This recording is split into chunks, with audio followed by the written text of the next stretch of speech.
CHO প্রিপারেশনের 31 নম্বর পর্বে তোমাদেরকে স্বাগতম। আমরা আগের ভিডিওতে 25টি কোশ্চেন নিয়ে আলোচনা করেছি। নেক্সট যে ভিডিওগুলি আমরা আসবে সেখানে 25 থেকে 30টি কোশ্চেন থাকবে প্রতিটি ভিডিওতে। আজকের ভিডিওতে যে সমস্ত কোশ্চেনগুলি রয়েছে সেখানে লাস্টের দিকে যে সমস্ত কোশ্চেনগুলি রয়েছে সেখানে মেনলি কন্ট্রাসেপশানকে প্রায়োরিটি দেওয়া হয়েছে। তো কন্ট্রাসেপটিভ মেথড থেকে যে সমস্ত কোশ্চেনগুলো আসতে পারে সেগুলো একটু দেখে নাও। 26 নম্বরে যে কোশ্চেনটি রয়েছে সেটি দেখো, number of tetanus vaccines should be given to a pregnant mother gravida 1। একজন গ্র্যাভিডা 1 প্রেগনেন্ট মাদারকে কতগুলি টিটেনাস ভ্যাকসিন দেওয়া হয় বা দেওয়া হবে? এর যেটা সঠিক অ্যান্সার হবে অবশ্যই তোমরা কমেন্ট করে জানাবে। এখানে যেটা উল্লেখ করতে হবে তোমাদেরকে যে গ্র্যাভিডা 1 সেক্ষেত্রে কতগুলি ভ্যাকসিন দেওয়া যেতে পারে। 27 নম্বর question, rubella vaccine is contraindicated in pregnancy. কোনো প্রেগনেন্ট ওমেনকে রুবেলা ভ্যাকসিন দেওয়া যাবে না। 28 নম্বর question, open vial policy is applicable to. Open vial policy কাদের ক্ষেত্রে অ্যাপ্লিকেবল? কোন কোন ভ্যাকসিনের ক্ষেত্রে? DPT, TT, OPV, IPV, pentavalent, hepatitis B. এই সমস্ত ভ্যাকসিনের ক্ষেত্রে ওপেন ভাইল পলিসি অ্যাপ্লিকেবল, কারণ এ সমস্ত ভ্যাকসিনগুলো যদি একবার ভাইল ওপেন করা হয় সেক্ষেত্রে 28 দিন পর্যন্ত ইউজ করা যাবে। ধরো টিটির ক্ষেত্রে একটা ভাইল থেকে দুটো ভ্যাকসিন নেওয়া হয়েছে বা দুবার ড্র করা হয়েছে, যতদিন না এটি শেষ হচ্ছে 28 দিন পর্যন্ত এটিকে ইউজ করা যাবে, এরপর আর ইউজ করা যাবে না। যেখানে বিসিজি, এমআর, জেই, রোটা, মিজেলস এ সমস্ত ভ্যাকসিনকে যদি একবার ওপেন করা হয় সেক্ষেত্রে 6 ঘন্টার মধ্যে ইউজ করতে হবে, যদি না ইউজ হয় সেক্ষেত্রে ডিসকার্ড করতে হবে। 29 নম্বর question, diluent of measles stored at. মিজেলের যে ডাইলুয়েন্ট রয়েছে সেটিকে কত ডিগ্রি তাপমাত্রায় স্টোর করা হয়? 2 ডিগ্রি থেকে 8 ডিগ্রি। শুধু মিজেলস নয়, বাকি যে সমস্ত ডাইলুয়েন্ট রয়েছে সবগুলোকেই কোল্ড চেনে 2 ডিগ্রি থেকে 8 ডিগ্রির মধ্যে মেনটেন করা হয়। 30 নম্বর question, how many fully frozen ice packs are used inside vaccine carrier. Vaccine ক্যারিয়ারে কতগুলি আইস প্যাক ইউজ করা হয়? ফ্রোজেন আইস প্যাক ইউজ করা হয় 4টি। 31 নম্বর question, lifestyle modification is an example of. প্রিভেনশনের ক্ষেত্রে বিভিন্ন যে 4টে টাইপ প্রিভেনশন রয়েছে, প্রাইমোডিয়াল, প্রাইমারি, সেকেন্ডারি বা টার্সিয়ারি, এর মধ্যে লাইফস্টাইল মডিফিকেশান সেটি হচ্ছে প্রাইমোডিয়াল প্রিভেনশনটা আন্ডারে আসবে। 32 নম্বর question, measures taken to prevent occurrence of disease. কোনো ডিজিজ যাতে না ঘটে তার জন্য যে সমস্ত প্রিভেনশন বা প্রিভেন্টিভ মেজার নেওয়া হয় সেটিকে বলা হয় primary prevention. Prophylaxis administration of vitamin A oil in child is. চিলড্রেনদের ক্ষেত্রে যে ভিটামিন এ দেওয়া হয়, এ ওয়েল দেওয়া হয়, সেটি যে প্রোটেকশানের দেওয়া হয় বা যার এগেনস্টে দেওয়া হয় সেটিকে কী বলা হয়? যেহেতু এখানে ভিটামিন এ কোনো একটা স্পেসিফিক কন্টেন্ট দেওয়া হচ্ছে কোনো একটা স্পেসিফিক ডিজিজকে প্রোটেক্ট করার জন্য, সেই যেহেতু এটাকে বলা হয় স্পেসিফিক প্রোটেকশান। 34 নম্বর question, conducting pap smear examination to detect cervical cancer is a secondary prevention. কারণ এখানে আমরা যে ডিজিজটা হচ্ছে সেটাকে আমরা আইডেন্টিফাই করার চেষ্টা করছি এবং তার ট্রিটমেন্টের জন্য যেহেতু স্টেপ নিচ্ছি সেহেতু এটাকে বলা হয় সেকেন্ডারি প্রিভেনশন। 35 নম্বর কোশ্চেনটি বলেছে দেখো, early detection of disease and prompt treatment is called. এটিকে কোন প্রিভেনশন বলা হয়? 35 নম্বরের কোশ্চেনের অ্যান্সারটা দেওয়ার আগে একবার কমেন্ট করে জানাও, তারপর অ্যান্সারটি শুনবে। এর সঠিক অ্যান্সার হবে secondary prevention. Early detection of disease and prompt treatment is called secondary prevention. 36 number question, the level of prevention directed at minimising complication of disease. যখন কোনো ডিজিজের কমপ্লিকেশান সেটিকে আমরা মিনিমাইজ করার জন্য যে প্রিভেন্টিভ মেজার নিই সেটাকে কী বলা হয়? সেটাকে বলা হয় tertiary prevention. 37 number question, oral contraceptive pills helps in birth control by. Oral contraceptive pills mainly কীভাবে কাজ করে? অপশান থাকবে, অপশান থেকে চুজ করতে হবে। তবু যেটা মোটামুটি জানার রয়েছে বেশিরভাগেরই, ইট প্রিভেন্টস ওভুলেশন, এটা ওভুলেশন হতে দেয় না। 38 নম্বর question, dose of DMPA. ডিএমপিএর dose কত? ডিএমপিএ বা ডিপোমেট্রক্সি প্রোজেস্টেরন অ্যাসিটেট এর ডোজ কত?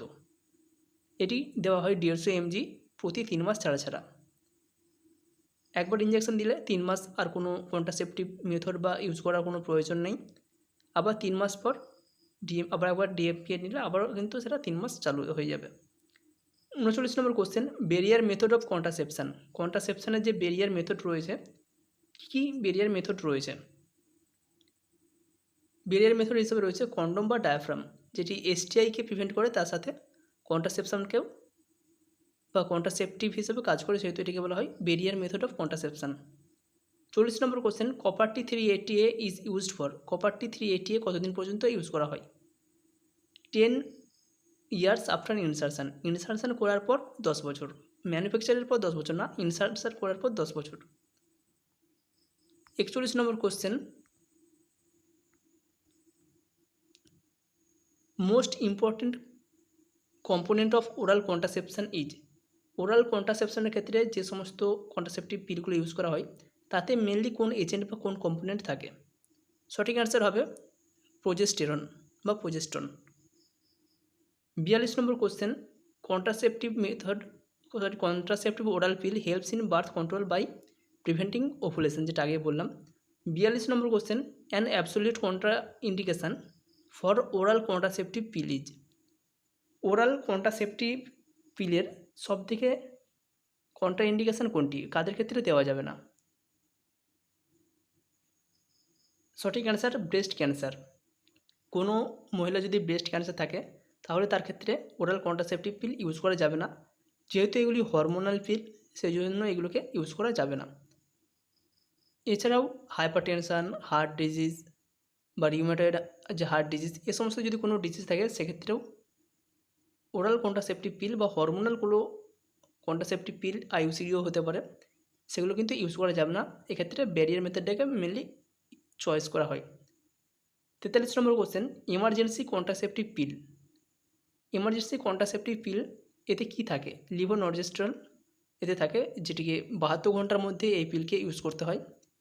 দুটি পিল ইউজ করতে হয় যদি তার ডোজ অনুযায়ী হয়, এবং যেটা একটিমাত্র ইজি পিল রয়েছে, সেটিকে যদি খাওয়ানোর 2 ঘন্টার মধ্যে ভমিটিং হয়, সেক্ষেত্রে আরও একটি ডোজ কিন্তু অ্যাড করতে হয়। 44 number question, which contraceptive method is best to use for a patient with rheumatoid heart disease? এক্ষেত্রে সঠিক অ্যান্সার হবে ব্যারিয়ার কন্ট্রাসেপটিভ মেথড, কারণ এক্ষেত্রে হরমোনাল কোনো জিনিস ইউজ করা হয় না। 45 number question, the metal which is commonly use for family planning. Family প্ল্যানিংয়ের ক্ষেত্রে কোন মেটাল ইউজ করা হয়? কমনলি ইউজ করা হয় কপার, যেটি কপার-টি হিসাবে ইউজ করা হয়। আইইউসিডি ইনসারশন করার পর যদি কোনো মহিলার সাইড এফেক্ট থাকে, সেক্ষেত্রে সে কীভাবে সেলফ অ্যাসেসমেন্ট করবে, সেটাকে অবশ্যই কিন্তু কপার-টি যখন লাগানো হয় তখন বলে দেওয়া হয়।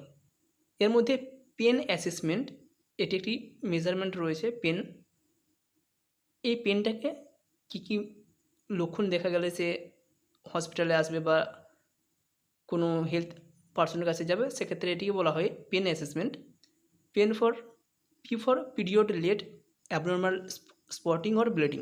যদি অ্যাবনর্মাল ব্লিডিং হয় বা কোনো পিরিয়ডস যদি মিস হয়, সেক্ষেত্রে 2 নম্বর লক্ষণ অ্যাবডোমিনাল পেন। যদি অ্যাবনর্মাল পেন হয়, রেগুলার পেন অল্প হতেই পারে, কিন্তু সেটা যদি অ্যাবনর্মালি হয়, সেক্ষেত্রে হবে infection and abnormal vaginal discharge. যদি ফাউল স্মেল থাকে ডিসচার্জে বা অ্যাবনর্মাল ভ্যাজাইনাল ডিসচার্জ হয়, সেক্ষেত্রে এবং for not feeling well, fever or chill, increase temperature, এ সমস্ত ক্ষেত্রে যদি দীর্ঘদিনব্যাপী বা আইইউসিডি লাগানোর পর এ সমস্ত সিমটমগুলো লক্ষ্য করা যায়, সেক্ষেত্রে আইইউসিডির লাগানোর পর অবশ্যই সেটিকে কোনো হেলথ পার্সন বা ডক্টরের সাথে যোগাযোগ করতে হবে। 47 number question, best time for insertion of IUCD. IUCD ইনসারশনের বেস্ট টাইম কোনটি? ডিউরিং মেনস্ট্রুয়েশন 10 দিন পর্যন্ত আইইউসিডি ইনসারশন করা যায়, তবে 3 থেকে 7 দিন এই জায়গাটাকে বা এই যে ডে, এটাকে মেনলি চুজ করা হয়। 48 number question, natural family planning method কোনটি? Natural family planning method breast feeding, safe period বা ক্যালেন্ডার মেথড, এই যে মেথডগুলি রয়েছে, এগুলিকে ন্যাচারাল ফ্যামিলি প্ল্যানিং মেথড হিসেবে ইউজ করা হয়, কারণ এখানে কোনো এক্সটার্নাল জিনিসকে ইউজ করা হয় না, কোনো পিল বা কন্ট্রাসেপটিভ কোনো কিছু ইউজ করা হয় না। ব্রেস্ট ফিডিং যদি এক্সক্লুসিভলি করানো হয়, এটা কিন্তু 6 মাস পর্যন্ত ওভুলেশনকে প্রিভেন্ট করে এবং কন্ট্রাসেপটিভ হিসাবে কাজ করে। সেফ পিরিয়ড বলতে 12 থেকে 16 দিন কোনো পিরিয়ডস কমপ্লিট হলো, তারপর 12 থেকে 16 দিনের মধ্যে ওভুলেশন হয় বা যে ওভামটি থাকে সেটি কিন্তু ফার্টিলাইজড হতে পারে। এ সময় যদি কয়টাস অ্যাভয়েড করা হয় সেক্ষেত্রে কন্ট্রাসেপটিভ হিসাবে এটি কাজ করবে, সেক্ষেত্রে কোনো ফার্টিলাইজেশন হবে না বা প্রেগনেন্সিকে প্রিভেন্ট করা যাবে। 49 number question, permanent method of family planning. দুটো রয়েছে, একটি টিউবেক্টমি এবং একটি ভ্যাসেক্টমি। ফিমেলদের ক্ষেত্রে টিউবেক্টমি এবং মেলদের ক্ষেত্রে vasectomy. 25 number question, which duct is closed, clamped or cut during NSB. Non scalpel ভ্যাসেক্টমির ক্ষেত্রে কোন ডাক্টটি কাটা হয়? ভাস ডিফারেন্স, মেল যে ভাস ডিফারেন্স থাকে সেটিকে বা দুটি যে থাকে সেই দুটিকেই কাটা হয় মেল স্টেরিলাইজেশনের ক্ষেত্রে বা নন স্ক্যালপেল ভ্যাসেক্টমির ক্ষেত্রে। 51 number question, upper age limit of MTP in MTP act 1971। 1971 যে এমটিপি অ্যাক্ট ছিল সেক্ষেত্রে এমটিপি পারফর্ম করার ম্যাক্সিমাম কত উইকস পর্যন্ত এমটিপি করা যেতে পারে? সঠিক অ্যান্সার হবে 20 উইকস। 12 উইকস পর্যন্ত এমটিপি করানো যে কোনো হসপিটালে বা যেগুলো গভর্নমেন্ট সার্ভিস প্রোভাইড করা হয় সেই জায়গাতে কিন্তু পারফর্ম করা যেতে পারে।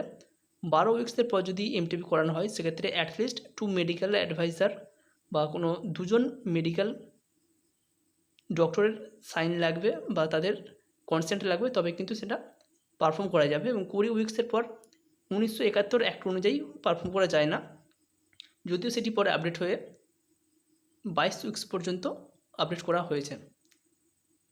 52 number question, for MTP consent is taken from. এমটিপির ক্ষেত্রে কনসেন্ট কার কাছ থেকে নেওয়া হয়? Wife only. যদি ম্যারিড হয় সেক্ষেত্রে শুধুমাত্র ওয়াইফের থেকেই কনসেন্ট নেওয়া হবে। সে যদি রাজি থাকে সেক্ষেত্রে এমটিপি পারফর্ম করা হবে, সে যদি রাজি না থাকে এমটিপি করা হবে না। কিন্তু যদি মাইনর গার্ল বা যদি আনম্যারিড হয় বা তার যদি বয়স 18 নিচে হয় সেক্ষেত্রে গার্জেনের সাইন লাগবে বা গার্জেনের কনসেন্ট লাগবে, তবে কিন্তু এমটিপি পারফর্ম করা হয়। 53 number question, copper T 375 is used for. Copper T 375 কতদিন পর্যন্ত ইউজ করা যায়? ম্যাক্সিমাম 5 ইয়ার্স আফটার ইনসারশন করার পর 5 বছর পর্যন্ত কপার টি 375 ইউজ করা যায়। এই হচ্ছে আজকের কিছু কোশ্চেন। মোটামুটি কন্ট্রাসেপ্টিভ থেকে এই সমস্ত ইজি কোশ্চেনগুলোই আসে, খুব বেশি যে কঠিন আসে বিভিন্ন যে ছায়া মালা এদের কী কী কম্পোনেন্ট বা এগুলোর যে কেমিক্যাল নেম কত ডোজ থাকে খুব একটা কঠিন আসে না। মোটামুটি এই জিনিসগুলো যদি তোমরা কভার করে রাখো কমন পেয়ে যাবে। Thank you.